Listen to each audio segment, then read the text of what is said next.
ನಯನ Bhargava news ಮುಖ್ಯಾಂಶಗಳು. ನಿಮ್ಮ ಋಣವನ್ನ ತೀರಿಸಲು ಸಾಧ್ಯವಿಲ್ಲ. ಎಸ್ ಪಾಟೀಲ್ ನಡಹಳ್ಳಿ. ಅಭಿಮಾನಿಗಳು ಮತ್ತು ಪಕ್ಷದ ಕಾರ್ಯಕರ್ತರಿಂದ ಹುಟ್ಟುಹಬ್ಬವನ್ನ ಆಚರಿಸಿಕೊಂಡ ಮಾಜಿ ಶಾಸಕರು. ಎಸ್ ಪಾಟೀಲ್ ನಡಹಳ್ಳಿ ಅವರ ಜನ್ಮದಿನ ಪ್ರಯುಕ್ತ ರಕ್ತದಾನ, ಉಚಿತ ಆರೋಗ್ಯ ತಪಾಸಣೆ. ನಮ್ಮ ಕಾರ್ಯಕರ್ತರನ್ನ ತಡೆಯಲು 7 ಗುಂಡಿಗೆ ಬೇಕು. ವಾರ್ತೆಗಳ ವಿವರ. ಜೀವನದಲ್ಲಿ ಇವತ್ತಿನವರೆಗೂ ಯಾರಿಗೂ ಮೋಸ ಮಾಡಿಲ್ಲ. ಆತ್ಮಸಾಕ್ಷಿಯಾಗಿ ಹೇಳುತ್ತೇನೆ, ಸಮಾಜಕ್ಕೆ ನನ್ನಿಂದಾಗುವ ಒಳ್ಳೆಯ ಕೆಲಸವನ್ನ ಮಾಡಿದ್ದೇನೆ. ಅದು ಸಮಾಜಕ್ಕೂ ಸಹ ಗೊತ್ತಿದೆ. ಬಡತನ, ಸಿರಿತನ ಎಲ್ಲ ಅನುಭವಿಸಿರುವೆ. ನನ್ನ ತಾಲೂಕಿನ ಪ್ರತಿಯೊಬ್ಬ ಜನರಲ್ಲಿ ಬದಲಾವಣೆ ತರುವ ಕೆಲಸವನ್ನ ಮಾಡಬೇಕು. ನನ್ನ ತಾಲೂಕಿನ ಜನ ನನಗೆ ಮುಖ್ಯ. ನನ್ನ ಅವಸಾನದ ನಂತರ ನನಗೆ ಮಣ್ಣು ಹಾಕುವ ಜನರು ಅವರ ಜೀವನ ಬದಲಾವಣೆಗೆ ನಿರಂತರವಾಗಿ ಹೋರಾಟವನ್ನ ಜೀವನದಲ್ಲಿ ಅಳವಡಿಸಿಕೊಂಡು ಬಂದಿದ್ದೇನೆ ಎಂದು ಮುದ್ದೇಬಿಹಾಳ ಮತಕ್ಷೇತ್ರದ ಮಾಜಿ ಶಾಸಕ, ರಾಜ್ಯ ಬಿಜೆಪಿ ರೈತ ಮೋರ್ಚಾದ ರಾಜ್ಯಾಧ್ಯಕ್ಷ ಎಸ್ ಪಾಟೀಲ್ ನಡಹಳ್ಳಿ ಹೇಳಿದರು. ಅವರು ಸೋಮವಾರ ಮಾರುತಿ ನಗರದ ತಮ್ಮ ಫಾರ್ಮ್ ಹೌಸ್ನಲ್ಲಿ ಬಿಜೆಪಿ ಪಕ್ಷದ ಕಾರ್ಯಕರ್ತರು, ಅಭಿಮಾನಿಗಳಿಂದ ಏರ್ಪಡಿಸಿದ್ದ ಅವರ 55ನೇ ಹುಟ್ಟುಹಬ್ಬದ ಕಾರ್ಯಕ್ರಮದಲ್ಲಿ ಮಾತನಾಡಿದರು. ನಾನು ಮುಕ್ತವಾಗಿ ಮಾತಾಡೋದು. ನಮಗೆ 2 ಮುಖ ಇಲ್ಲ, ಒಂದೇ ಮುಖ ಇಲ್ಲ. ಬಹಳಷ್ಟು ಜನ ರಾಜಕಾರಣ ಮಾಡೋರು 2 ಮುಖ ಇರುತ್ತೆ. ಅಂತ ಜನ ಹೇಳ್ತಾರೆ, ನನಗಿರೋದು ಒಂದೇ ಮುಖ, 2 ಮುಖ ಗೊತ್ತಿಲ್ಲ. ಯಾವಾಗ ಹೋಗ್ತೀವಿ ಯಾರಿಗೆ ಗೊತ್ತಿಲ್ಲ. ಇದು ಯಾರಿಗೂ ಬಿಟ್ಟಿದ್ದು ಅಲ್ಲ. ಒಳ್ಳೆಯವರು ಕೆಟ್ಟವರು ಪ್ರಶ್ನೆನೇ ಬರಲ್ಲ. ಹೋಗೋ ಟೈಮ್ ಬಂದಾಗ ಹೋಗ್ತಾ ಇರ್ತೀನಿ. ಜೀವ ಇರೋವರೆಗೆ ಅಷ್ಟೇ ಬೆಲೆ. ಜೀವ ಹೋದ್ಮೇಲೆ ಬೆಲೆ 3 ಕಾಸಿನ ಕಿಮ್ಮತ್ತಿಲ್ಲ ಇದಕ್ಕೆ. ಅಲ್ಲಿಗೆ ನಾವು ಯಾವ ಮಣ್ಣಿಂದ ಹುಟ್ಟಿದ್ದೇವೆ ಅದೇ ಮಣ್ಣಲ್ಲಿ ಮಣ್ಣು ಹಾಕ್ತೇವೆ. ಮಾತನ್ನ ಬಹಳ ಧೈರ್ಯವಾಗಿ ಹೇಳ್ಬಲ್ಲ. ಜೀವನದಲ್ಲಿ ಇವತ್ತು ಯಾರಿಗೂ ಮೋಸ ಮಾಡಿಲ್ಲ. ಇದು ನನ್ನ ಜೀವನದಲ್ಲಿ ನನ್ನ ಒಂದು ಆತ್ಮದ ಸಾಕ್ಷಿಯಿಂದ ಹೇಳ್ತಕ್ಕಂಥ ಮಾತು ಅಂದ್ರೆ, ಯಾರಿಗೂ ಮೋಸ ಮಾಡಿಲ್ಲ. ಯಾವುದೇ ಸಂದರ್ಭದಲ್ಲೂ ಮೋಸ ಮಾಡಿಲ್ಲ. ಯಾವತ್ತೂ ಕೂಡ ಬೆಳಗ್ಗೆ ಸಾಯಂಕಾಲ ತನಕ ಯಾರಿಗೆ ಕೆಟ್ಟದ್ದು ಮಾಡಬೇಕು ಅಂತ ಯೋಚನೆ ಬರಲ್ಲ. ಒಳ್ಳೇದು ಮಾಡಬೇಕು, ಏನಾದ್ರೂ ಮಾಡಬೇಕು ಸಮಾಜಕ್ಕೆ ಅಂತ ಬರುತ್ತದೆ. ಕೆಟ್ಟದ್ದು ಮಾಡಬೇಕು ಅನ್ನೋ ಯೋಚನೆ ಯಾವತ್ತೂ ಬಂದಿಲ್ಲ. ಒಂದೇ ನಾನು ಹೇಳಿದಲ್ಲ, ನಾನು ಎಷ್ಟು ಸಾಧನೆ ಮಾಡಿದ್ದೇನೆ, ಸಮಾಜಕ್ಕೆ ಏನು ಮಾಡಿದ್ದೇನೆ ಅನ್ನೋದನ್ನು ಸಮಾಜ ಪರೀಕ್ಷೆ ಮಾಡ್ತದೆ, ಸಮಾಜಕ್ಕೆ ಗೊತ್ತಿರುತ್ತೆ. ಅದನ್ನ ನಾನು ಹೇಳಬೇಕಾದ ಅವಶ್ಯಕತೆ ಇಲ್ಲ.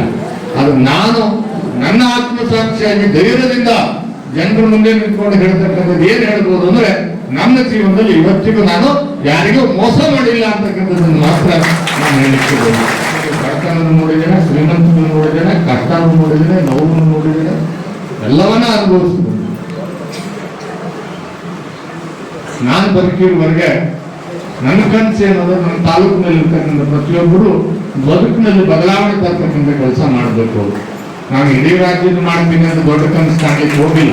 ನನ್ನ ತಾಲೂಕಿನ ಜನ ನನಗೆ ಮಣ್ಣು ಹಾಕ್ತಕ್ಕಂಥ ಜನ. ನಾನು ಈ ಭೂಮಿ ಬಿಟ್ಟು ಹೋದಾಗ ನನಗೆ ಹಿಡಿ ಮಣ್ಣು ಹಾಕ್ತಕ್ಕಂಥ ಜನ ಈ ತಾಲೂಕಿನ ಜನ. ಅವರ ಬದುಕಿಗೆ ಬದಲಾವಣೆ ತರಲಿಕ್ಕೆ ಅದಕ್ಕೋಸ್ಕರ ನಿರಂತರವಾದಂತಹ ಒಂದು ಹೋರಾಟ ಜೀವನದಲ್ಲಿ ಅಳವಡಿಸಿಕೊಂಡು ಬಂದಿದ್ದಾರೆ. ನನ್ನ ಹುಟ್ಟುಹಬ್ಬವನ್ನ ನನ್ನ ಅಭಿಮಾನಿಗಳು, ನನ್ನ ಕಾರ್ಯಕರ್ತರು ತಮ್ಮ ದುಡಿಮೆಯ ಹಣದಿಂದ ಅದ್ದೂರಿಯಾಗಿ ಆಚರಿಸಿದ್ದಾರೆ. ನನ್ನ ಕಣ್ಣೆದುರೇ ಬೆಳೆದವರು, ನಾನು ಬೆಳೆಸಿದವರು, ನನ್ನ ಕುಟುಂಬದವರು ನನಗೆ ನೋವನ್ನ ಕೊಟ್ಟಿದ್ದಾರೆ. ಆದರೆ ನನ್ನ ಅಭಿಮಾನಿಗಳು ಯಾವುದನ್ನ ಫಲಾಪೇಕ್ಷೆ ಬಯಸದೆ ಇಂತಹ ಕಾರ್ಯಕ್ರಮ ಮಾಡಿದ್ದು ಅವರ ಋಣವನ್ನ ಈ ಜನ್ಮದಲ್ಲಿ ತೀರಿಸಲು ಸಾಧ್ಯವಿಲ್ಲವೆಂದು ಭಾವುಕರಾಗಿ ಕಂಬನಿಯನ್ನ ಮಿಡಿದರು. ನಮ್ಮ ವೀರೇಶ್ ಪಾಟೀಲ್ರು, ನಮ್ಮೆಲ್ಲ ನಮ್ಮ ಮಂಡಲದ ಅಧ್ಯಕ್ಷರು, ಅನೇಕ ಜನ ಕ್ಯಾಬ್ ಹೆಸರು ತಗೊಂಡಿಲ್ಲ ಅಂತ ಅನೇಕ ಭಾವಿಸ್ಬಿಡಿ, ಸಮಯ ಇಲ್ಲ. ಬಹಳಷ್ಟು ಜನರ ಮುಖಂಡರು, ಕಾರ್ಯಕರ್ತರು ಈ ಕಾರ್ಯಕ್ರಮವನ್ನು ಬಹಳ ಅಭಿಮಾನದಿಂದ ಮಾಡಿದರು. ನಾನು ಯಾವತ್ತು ಚುನಾವಣೆ ಅವತ್ತು ಸೋತ ಮೇಲೆ ಬೇಡ, ನಾನು ಯಾವುದು ಸಾರ್ವಜನಿಕ ಕಾರ್ಯಕ್ರಮ ಮಾಡೋದು ಬೇಡ, ನಾನು ವೈಯಕ್ತಿಕವಾಗಿ ಅಂತ ಹೇಳಿ ಒಂದು ತೀರ್ಮಾನ ಮಾಡ್ತೇನೆ. ಹೋದ್ಸಾಗಿ ನಾನು ಒತ್ತಾಯಪೂರ್ವಕವಾಗಿ ನಾನು ಹುಟ್ಟುಹಬ್ಬವನ್ನ ಎಲ್ಲರೂ ನೀವು ಬರಲೇಬೇಕು ಅಂತ ಕರೆದು ಅವರೇ ಎಲ್ಲ ವ್ಯವಸ್ಥೆಗಳು ಮಾಡಿ ಇವತ್ತು ಆಚರಣೆ ಮಾಡಿದ್ರು. ಇವತ್ತು ಹೇಳ್ತೇನೆ, ಬಹುಶಃ ನನ್ನ ಜೀವನದಲ್ಲಿ ನಾನು ನಿಮ್ಮ ಋಣ ತೀರಿಸಲಿಕ್ಕೆ ಸಾಧ್ಯ ಇಲ್ಲ. ನಿಮ್ಮ ಪ್ರೀತಿ, ಅಭಿಮಾನಕ್ಕೆ ಬೆಲೆ ಕಟ್ಟಲಿಕ್ಕೆ ಸಾಧ್ಯ ಇಲ್ಲ. ಅವರು ಕೈಯಿಂದ ಖರ್ಚು ಮಾಡಿ, ನಾನೊಂದು ಮಾತು, ನನ್ನಿಂದ ₹1 ಖರ್ಚು ಮಾಡಿಸಿಲ್ಲ. ಮಾಡಿಸೋದಕ್ಕೆ ಇದು ನನ್ನ ಜನ್ಮದ ಪೂರ್ವ ಜನ್ಮದ ಪುಣ್ಯ ಅಂತ ನಾನು ಭಾವಿಸಿದ್ದೇನೆ. ನನಗೆ ನನ್ನ ಪಕ್ಷದ ಮುಖಂಡರು ಇರ್ಬೋದು ಅಥವಾ ನಮ್ಮ ಅಭಿಮಾನಿಗಳು ಇರ್ಬೋದು, ಡಾಕ್ಟರ್ ವೀರೇಶ್ ಪಾಟೀಲ್ರು, ನಮ್ಮ ಎಲ್ಲ ಮುಖಂಡರುಗಳು ಸೇರಿ ಇವತ್ತಿಷ್ಟೆಲ್ಲ ವ್ಯವಸ್ಥೆ ಮಾಡಿ. ಅಲ್ಲ, ನನಗೇನಂದ್ರೆ ಅವ್ರು ನಮ್ಮೆಲ್ಲ ಕಾರ್ಯಕರ್ತರು, ಯಾಕಂದ್ರೆ ನನಗೆ ಸಂತೋಷದಿಂದ ಹೇಳಲಿಕ್ಕೆ ಬಯಸ್ತೇನೆ. ಯಾಕಂದ್ರೆ ನಾನು ದುಃಖದಿಂದ ಹೇಳ್ತಕ್ಕಂಥ ಮಾತಲ್ಲ, ಅವರ ಅಭಿಮಾನ ಪ್ರೀತಿಗೆ ನಮ್ಮ ಬೆಲೆ ಕಟ್ಟಲಿಕ್ಕೆ ಆಗೋದಿಲ್ಲ ಅಂತಕ್ಕಂಥದ್ದನ್ನು ಈ ಸಂದರ್ಭದಲ್ಲಿ ಅಲ್ಲ, ನನಗೇನಂದ್ರೆ ಅವ್ರು ನಮ್ಮೆಲ್ಲ ಕಾರ್ಯಕರ್ತರು, ಯಾಕಂದ್ರೆ ನನಗೆ ಸಂತೋಷದಿಂದ ಹೇಳಲಿಕ್ಕೆ ಬಯಸ್ತೇನೆ. ಯಾಕಂದ್ರೆ ನಾನು ದುಃಖದಿಂದ ಹೇಳ್ತಕ್ಕಂಥ ಮಾತಲ್ಲ, ಅವರ ಅಭಿಮಾನ ಪ್ರೀತಿಗೆ ನಮ್ಮ ಬೆಲೆ ಕಟ್ಟಲಿಕ್ಕೆ ಆಗೋದಿಲ್ಲ ಅಂತಕ್ಕಂಥದ್ದನ್ನು ಈ ಸಂದರ್ಭದಲ್ಲಿ ಬಹಳಷ್ಟು ಜನ ನನಗೆ ನನ್ನಿಂದಲೇ ನನ್ನ ಕಂಡಿದ್ರಿಗೆ ನಾನು ಬೆಳೆಸಿದವ್ರೆ ಅಥವಾ ನನ್ನ ಕುಟುಂಬದವ್ರೆ ನನಗೆ ಎಷ್ಟೋ ಜನ ಇವತ್ತು ನೋವು ಕೊಟ್ಟಿದ್ದಾರೆ. ಆದ್ರೆ ನನ್ನ ಕಾರ್ಯಕರ್ತರು, ನನ್ನ ಅಭಿಮಾನಿ ಬಳಗ ಅವರ ದುಡಿಮೆ ಹಣವನ್ನು ಹಾಕಿ ನನ್ನ ಜನ್ಮ ದಿನಾಚರಣೆ ಆಚರಣೆ ಮಾಡಿರ್ತಕ್ಕಂಥದ್ದು ನಿಜವಾಗ್ಲೂ ಕೂಡ ನಾನು ಮಾಡಲಿಕ್ಕೆ ಸಾಧ್ಯ ಇಲ್ಲ ಅಂತಕ್ಕಂಥದ್ದು ಈ ಸಂದರ್ಭದಲ್ಲಿ ಹೇಳಿಕೆ ಬಯಸ್ತೇನೆ. ಕಳೆದ ಚುನಾವಣೆಯಲ್ಲಿ ನನ್ನ ಕಾರ್ಯಕರ್ತರನ್ನ ಗುರುತಿಸಲು ನನ್ನಿಂದ ಆಗಿಲ್ಲ. ನಾನು ಸೋತ ಮೇಲೆ ನನ್ನವರ ಯಾರೆಂದು ಗೊತ್ತಾಗಿದೆ, ಗೆದ್ದಾಗ ಗೊತ್ತಾಗಿಲ್ಲ. ಸೋತ ಮೇಲೆ ಚೆನ್ನಾಗಿ ಅರ್ಥವಾಗಿದೆ. ಮುಂಬರುವ ರಾಜಕೀಯ ಜೀವನದ ಅಧಿಕಾರವನ್ನ ನನಗಾಗಿ ಅಲ್ಲ, ನನ್ನ ಕಾರ್ಯಕರ್ತರನ್ನ ಬೆಳೆಸಲು, ನಿಮ್ಮ ಋಣವನ್ನ ತೀರಿಸಲು ರಾಜಕಾರಣದಲ್ಲಿ ಮುಂದುವರಿಯುತ್ತೇನೆ ಎಂದು ಈ ವೇಳೆ ಎಸ್ ಪಾಟೀಲ್ ನಡಹಳ್ಳಿಯವರು ಹೇಳಿದರು. ನಾನು ಕಳೆದ ಬಾರಿ ಚುನಾವಣೆ ನಮ್ಮ ಕಾರ್ಯಕರ್ತರು, ಅಭಿಮಾನಿಗಳು ಬಹಳ ದೊಡ್ಡದಂತವ್ರು ಇದ್ರು. ಬಹುಶಃ ಎಲ್ಲೋ ಒಂದ್ ಕಡೆ ನಾನು ಗುರುತಿಸೋದ್ರಲ್ಲಿ ಎಲ್ಲ ತಪ್ಪಾಯ್ತು ಅಂತ ಅನಿಸ್ತು. ಅದಕ್ಕೆ ನಾನು ಸೋತ ಮೇಲೆ ನನ್ನವ್ರು ಯಾರು ಅಂತ ನನ್ಗೆ ಗೊತ್ತಾಗಿದೆ. ಅದು ಗೆದ್ದಾಗ ನನ್ಗೆ ಗೊತ್ತಾಗಿರ್ಲಿಕ್ಕಿಲ್ಲ. ಆದ್ರೆ ಸೋತ ಮೇಲೆ ನನ್ನಿರುವಂತ ಕಾರ್ಯಕರ್ತರು ಯಾರು, ನನ್ನಿರ್ತಕ್ಕಂಥ ನಾಯಕರುಗಳು ಯಾರು ಅಂತ ನನ್ಗೆ ಚೆನ್ನಾಗಿ ಅರ್ಥ ಆಗಿದೆ. ಮುಂದೆ ನನ್ನ ಜೀವನದಲ್ಲಿ ಏನಾದರೂ ರಾಜಕೀಯ ಮಾಡ್ತಾ ಇರೋದಾದ್ರೆ, ಮುಂದಿನ ಭವಿಷ್ಯದಲ್ಲಿ ಚುನಾವಣೆಗಳಲ್ಲಿ ನಿಂತು ನಾನು ಅಧಿಕಾರ ಪಡಿಬೇಕಂತಿದ್ರೆ ಅದು ನನಗೋಸ್ಕರ, ನನ್ನ ಕುಟುಂಬಕ್ಕೋಸ್ಕರ ಅಲ್ಲ, ನನ್ನನ್ನು ಬೆಳೆಸಿದಂತ ನಿಮ್ಮ ಕಾರ್ಯಕರ್ತರನ್ನ ಬೆಳೆಸಬೇಕು.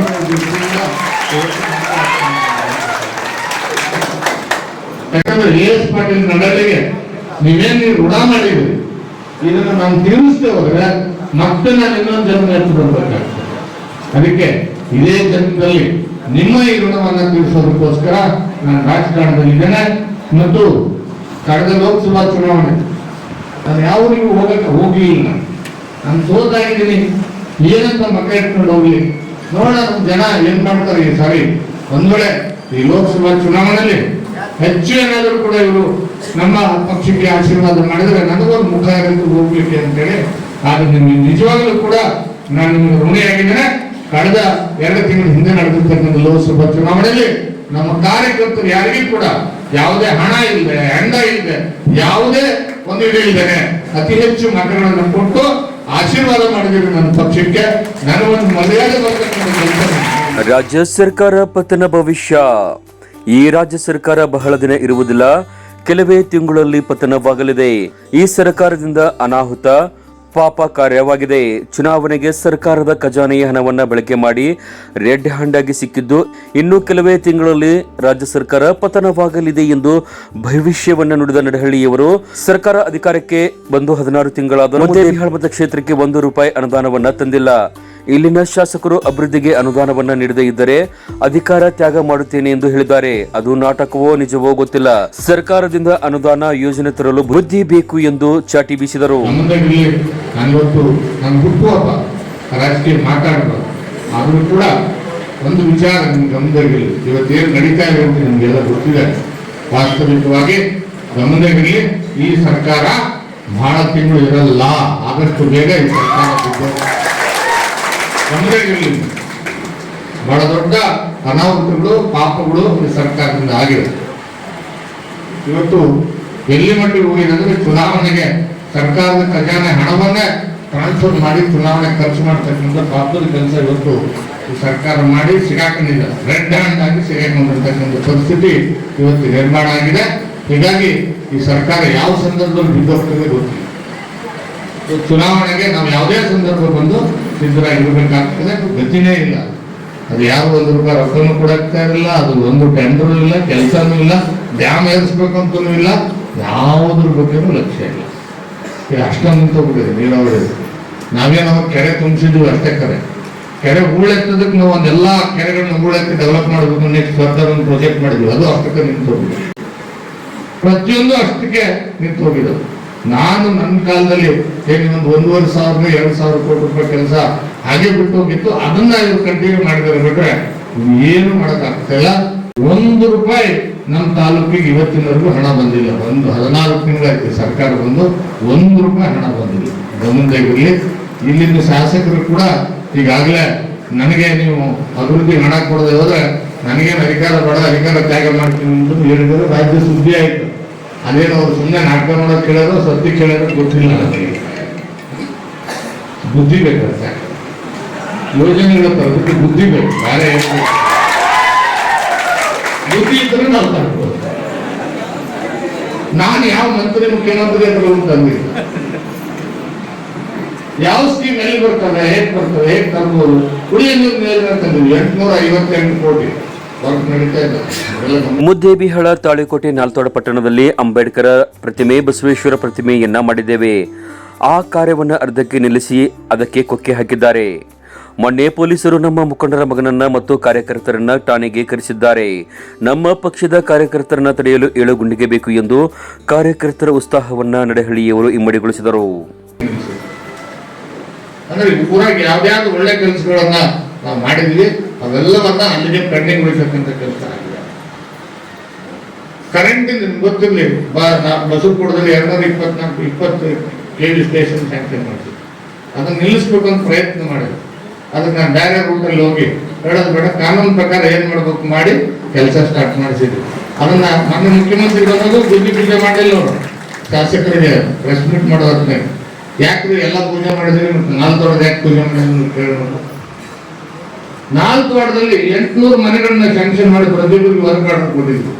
ಮನೆ ಕಳ್ಸಕ್ಕೆ GPS ಮಾಡಿ ಅಕೌಂಟ್ ನಂಬರ್ ಮಾಡಿ ರೆಡಿ ಮಾಡಿ ಕಳಿಸಿದ್ರೆ ಸಾಕು, ನೇರವಾಗಿ ಕೇಂದ್ರ ಸರ್ಕಾರ ಹಣ ಅವ್ರ ಅಕೌಂಟಿಗೆ ಬರ್ತು ಅಂತ ಮಾಡಕ್ತಾ ಇರಲಿಲ್ಲ ಸ್ಟೇಷನ್. ನಾನು ಅವನಿಗೆ PSI ಫೋನ್ ಮಾಡಿ ಹೇಳಿದೆ, 5 ನಿಮಿಷ ಬಿಡದೆ ಇದ್ರೆ ತಮ್ಮ ನಿನ್ ಮುದ್ದೆ ಒಳಗೆ ಇರೋದು ಕಷ್ಟ ಆಗುತ್ತೆ. ಇವತ್ತು ಹೇಳಿದೆ ನಾನು ವೇದಿಕೆ ಮೇಲೆ, ನಮ್ಮ ಕಾರ್ಯಕರ್ತರನ್ನ ತಡಬೇಕಾದ್ರೆ 3 ಗುಂಡಿಗೆ ಇರ್ಬೇಕು ನಿನಗೆ ಅಂತ ಹೇಳಿ ನಾವು ಹೇಳ್ತೀವಿ. 1 ಸಾರಿ ಹೇಳ್ತೀವಿ, 2 ಸಾರಿ ಹೇಳ್ತೀವಿ, 3 ಸಾರಿ ಹೇಳ್ತೀವಿ. 3ನೇ ಸಾರಿಗೆ ನಾವು ಕೇಳೋದಿಲ್ಲ. ಯಾಕಂದ್ರೆ ನಾವು ಹಿಂದೆ ಯಾವತ್ತೂ ಕೂಡ ಆ ರೀತಿ ರಾಜಕಾರಣ ಮಾಡಿಲ್ಲ. ಯಾಕೆ ಬಂದ್ರು ನಮ್ಮ ಅವರು ಅಂತ ಹೇಳಿ ಮಾಡಿದ್ವಿ ನಾವು. ನಾನು ಯಾವತ್ತೂ 2 ನಂಬರ್ ದಂಧೆ ಮಾಡ್ಸಕ್ಕಿರ್ತಿರ್ಲಿಲ್ಲ. ಈ ಎಲ್ಲ ಇಲಾಖೆಯಲ್ಲಿ ಬೆಳೆಯಕ್ಕೆ ಸ್ಟಾರ್ಟ್ ಮಾಡ್ಯಾವ. ಅವ್ರ ಕುಟುಂಬದವ್ರು ನಿಂತ್ಕೊಂಡ್ಬಿಟ್ಟಾರೆ, ಹೌದಲ್ಲ? ಹೀಗಾಗಿ ನಮ್ಮ ಕುಟುಂಬದವ್ರ ರಾಜಕಾರಣದಿಂದ ದೂರ ಇಟ್ಟಿದೆ. ನಮ್ಮ ಕುಟುಂಬದವ್ರು 14 ವ್ಯಕ್ತಿ ಇದ್ದಾನೆ, ದೂರ ಹೇಳಕ್ ಹೋದಕ್ಕೆ ನನ್ ಬಿಡ್ಬೋದು. ಆ ಕಡೆ ಬೇಡ ರಾಜಕಾರಣದಲ್ಲಿ ನಾನು ಒಬ್ಬರೇ ಇರ್ಬೇಕು, ಒಬ್ಬರೇ ರಾಜಕಾರಣ. ಇಡೀ ಕುಟುಂಬದವರೆಲ್ಲ ದಂಧೆ ಮಾಡೋದಿಲ್ಲ. ಈಗ ದಿನ ಹಗಲಂತ ಉಸುಗೋಡು ದಂಧೆ ಮಾಡ್ತಾರೆ, ಹೋಗ್ತಾರೆ ಗೊತ್ತಿಲ್ಲ. ಮುಖ್ಯಮಂತ್ರಿ ಆದಿಯಾಗಿ ಯಾರ್ಯಾರಿಗೆ ದಾಳಿಗಳು ಬರ್ತಾರೆ ಗೊತ್ತಿಲ್ಲ. ಇನ್ನೊಂದು ತಿಂಗಳು 15 ದಿನದಲ್ಲಿ ಅಥವಾ 2 ತಿಂಗಳಲ್ಲಿ ಸರ್ಕಾರದ ಪರಿಸ್ಥಿತಿ ಏನಿದೆ ಅನ್ನೋದು ನಿಮ್ಗೆಲ್ಲರಿಗೂ ಗೊತ್ತಾಗ್ತದೆ. ಹಳ್ಳಿಗಳಿಗೆ ನೋಡ್ರಿ, ₹1 ಕೆಲಸ ಮಾಡಿಲ್ಲ. ಪಂಚಾಯತಿಗೆ ₹1 ಹಣ ಬಿಡುಗಡೆ ಮಾಡಿಲ್ಲ.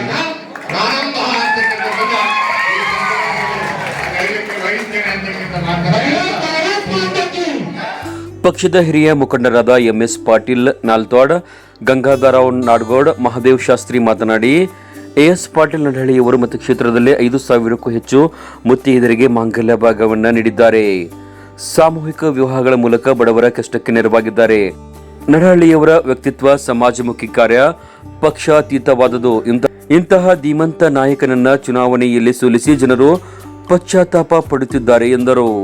ಶ್ರೀಮಂತರ ಮಗ ಅಲ್ಲವ, ಸಾಧಾರಣ ಬಡತನ ಮನೆಯಿಂದ ಹುಟ್ಟಿ ಬೆಳೆದಂತ ಒಬ್ಬ ವ್ಯಕ್ತಿ.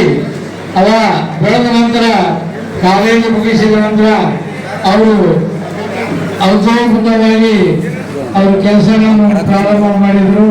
ಅವ್ರು ಮಾಡಿ ಅವ್ರ ಮನಸ್ಸು ಎಂತ ಅಂದ್ರೆ ಯಾರಿಗೆ ಎಷ್ಟು ಹೇಳಿದ್ರು ಕಡಿಮೆ ಆಗುತ್ತೆ. ಯಾಕೆಂದ್ರೆ ಅವರು ಎಷ್ಟು ದುಡಿಮೆ ಗಳಿಸಿದ್ರು ಕೂಡ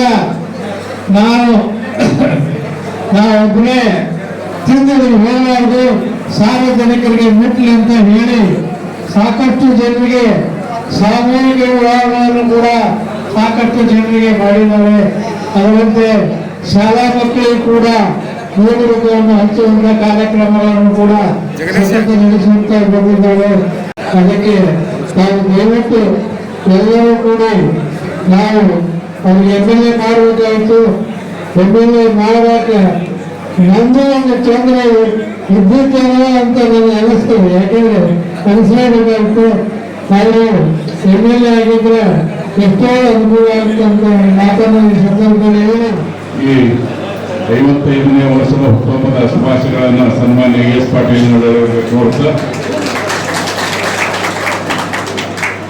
ಅವರ ಒಂದು ವ್ಯಕ್ತಿತ್ವವನ್ನು ಬಿಂಬಿಸುವಂತ ಒಂದು ಕಾರ್ಯಕ್ರಮ.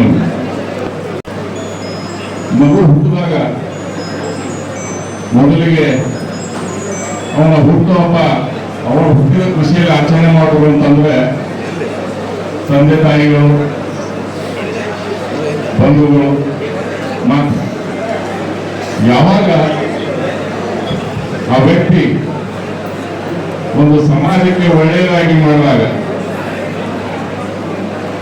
ಅವಾಗ ಮಾತ್ರ ಅವ ಹುಟ್ಟಿದ ಜನ್ಮನ ಸಾರ್ಥಕ ಆಯಿತು ಅಂತ ಅನ್ನಿಸ್ಬೇಕಂದ್ರೆ ಸಮಾಜವನ್ನ ಹುಟ್ಟುಹಬ್ಬದ ಆಚರಣೆಯನ್ನು ಮಾಡಿದಾಗ ಮಾತ್ರ ಅಂತ ವ್ಯಕ್ತಿತ್ವ ಬಂದಿದೆ ಅಂತ ಗೊತ್ತಾಗ್ತದೆ. ಇನ್ನೂ ಹೆಚ್ಚಿನ ಕೆಲಸಗಳು ನಮ್ಮ ತಾಲೂಕುಗಳಲ್ಲಿ ಆಗಬೇಕಾಗುತ್ತೆ. ಅದೇನೋ ಒಂದು ಕೆಟ್ಟ ಸಮಯ ಅಂತಂದ್ರೆ ನಮ್ಮ ನಿಮ್ಮಲ್ಲ ಕೆಟ್ಟ ಸಮಯ.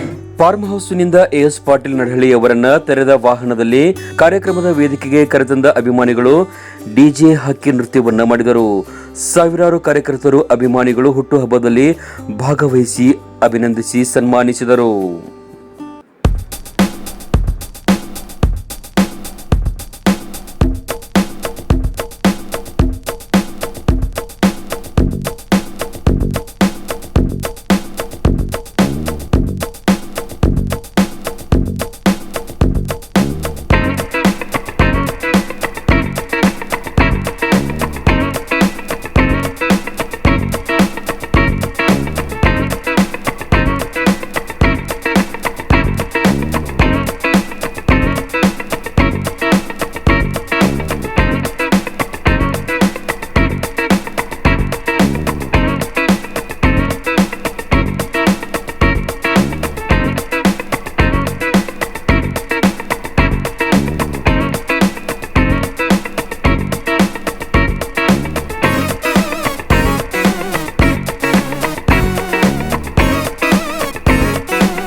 ಎಸ್ ಪಾಟೀಲ್ ನಡಹಳ್ಳಿಯವರ 55ನೇ ಹುಟ್ಟುಹಬ್ಬದ ಅಂಗವಾಗಿ ತಾಲೂಕಾ ಸರ್ಕಾರಿ ಆಸ್ಪತ್ರೆಯಲ್ಲಿ ಮುಂಜಾನೆ ರೋಗಿಗಳಿಗೆ ಹಣ್ಣು ಹಂಪಲವನ್ನ ವಿತರಿಸಿದರು.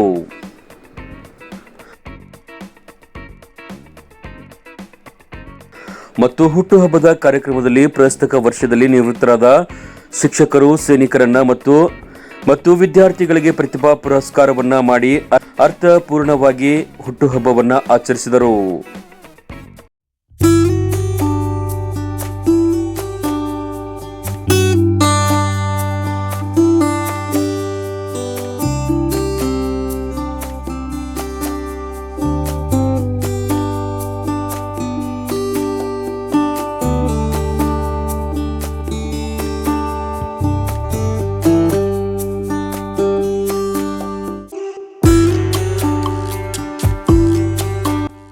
ಫಾರ್ಮ್ ಹೌಸ್ನಲ್ಲಿ ಉಚಿತ ಆರೋಗ್ಯ ತಪಾಸಣೆ ಮತ್ತು ರಕ್ತದಾನ ಶಿಬಿರವನ್ನು ಸಹ ಏರ್ಪಡಿಸಲಾಗಿತ್ತು.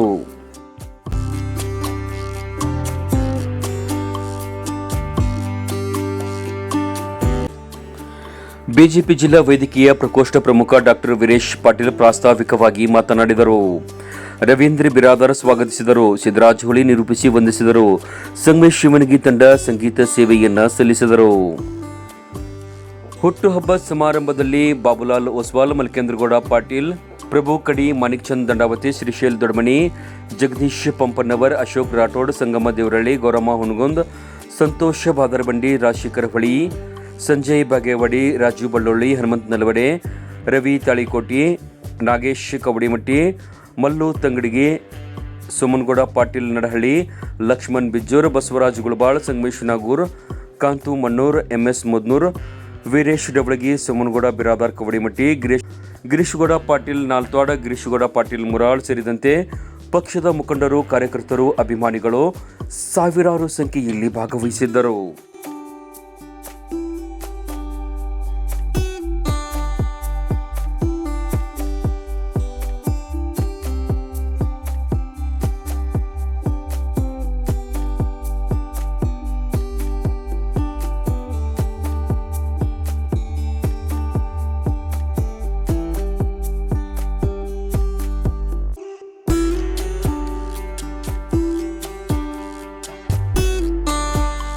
ನನಗೆ ಜನ್ಮ ಕೊಟ್ಟಿರುವ ಆದರೆ ತಾಲೂಕಿನ ನಿಮ್ಮ ಮಗನಾಗಿ ನಿಮ್ಮ ಸಹೋದರನಾಗಿ ಸದಾ ನಿಮ್ಮ ಜೊತೆಗಿರ್ತೇನೆ ಅಂತಕ್ಕಂಥ ಮಾತನ್ನು ಹೇಳ್ತಾ